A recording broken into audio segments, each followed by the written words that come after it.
Fried chicken biryani எப்படி செய்கிறதுன்னு பார்க்கலாம். நல்லா சாஃப்டாக எவ்வளோ உதிரியாக சூப்பராக வந்திருக்கு. இப்போ எப்படி செய்கிறதுன்னு பார்க்கலாம். நான் வந்து 1/2 kg சிக்கனை நல்லா வாஷ் பண்ணி எடுத்து வச்சுருக்கேன். அதில் வந்து மஞ்சத்தூள், மிளகாத்தூள், மல்லித்தூள், சீரகத்தூள், சோம்புத்தூள், கரம் மசாலா, அப்புறம் கார்ன்ஃப்ளவர், அரிசி மாவு, மைதா மாவு, அப்புறம் காஷ்மீரி சில்லி பவுடர், இஞ்சி பூண்டு பேஸ்ட்டு, அப்புறம் 1/2 லெமனை பிழிஞ்சு விட்டுக்கலாம். இது கூட ஒரு முட்டை உடச்சி ஊற்றிக்கிறேன். கூடவே 2 ஸ்பூன் அளவுக்கு தயிரும் சேர்த்துக்கிறேன். இப்போ கடைசியாக தேவையான அளவுக்கு உப்பு சேர்த்துட்டு நல்லா மிக்ஸ் பண்ணிக்கோங்க. 1/2 ஹவர்லேருந்து 1 ஹவர் அப்படியே விட்டுறலாம். இல்லை நைட்டே நீங்கள் ஊற வச்சுட்டு காலையில் கூட நீங்கள் வந்து ரெடி பண்ணலாம். இப்போ கடாயில் எண்ணெய் ஊற்றிட்டு ஒன்று ஒன்றா போட்டு நம்ம பொரித்து எடுத்துக்கலாம். எப்பயுமே ஃப்ரை பண்ணுவோம் இல்லையா, அதே மாதிரியே பொரித்து எடுத்து தனியாக வச்சுக்கோங்க.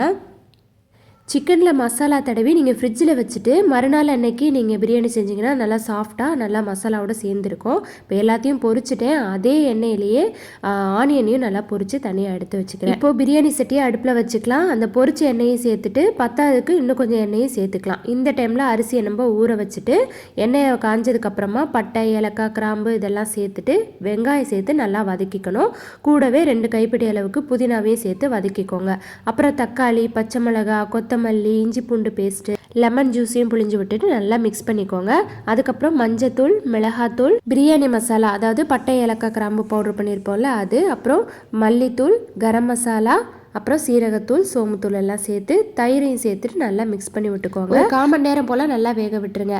அதுக்கப்புறமா 1 கிளாஸ் அரிசிக்கு 1.5 கிளாஸ்ன்ற அளவுக்கு தண்ணி சேர்த்து மிக்ஸ் பண்ணிவிட்டு தேவையான அளவுக்கு உப்பையும் சேர்த்து நல்லா கொதிக்க விட்டுருங்க. கொதிச்சதுக்கப்புறமா ஊற வச்சிருக்க பாஸ்மதி அரிசியை சேர்த்து நல்லா மிக்ஸ் பண்ணி கொதிக்க விட்டுக்கலாம். இதுக்கப்புறம் வீடியோ ரெக்கார்ட் ஆகாமல் இருந்திருக்கு, எனக்கு தெரியல, ரொம்ப சாரி. அரிசி போட்டுட்டு தண்ணி வத்துனதுக்கப்புறமா நம்ம வறுத்த அந்த வெங்காயமும் அதோட சேர்த்துட்டு வறுத்த அந்த சிக்கனையும் சேர்த்து அப்படியே தம் போட்டுறணும். ஒரு 15 நிமிஷம் தம் போட்டதுக்கப்புறம் இப்படி இருக்கும் சிக்கன் பிரியாணி. இதுக்கப்புறம் ஒரு சின்ன வேலை இருக்குது. என்னென்னா நடுவில் வந்து ஒரு சின்ன ஒரு கிண்ணம் மாதிரி வச்சுருங்க. இந்த மாதிரி ஒரு கறி துண்டை வந்து நல்லா வந்து சுட்டுக்கணும். நல்லா கங்கு வர்ற அளவுக்கு நல்லா வச்சுட்டு அதை வந்து அந்த கிண்ணத்துக்குள்ளே வச்சு நம்ம கொஞ்சமாக எண்ணெய் ஊற்றணும். அப்போ கொஞ்சம் புகை நிறையா வரும்.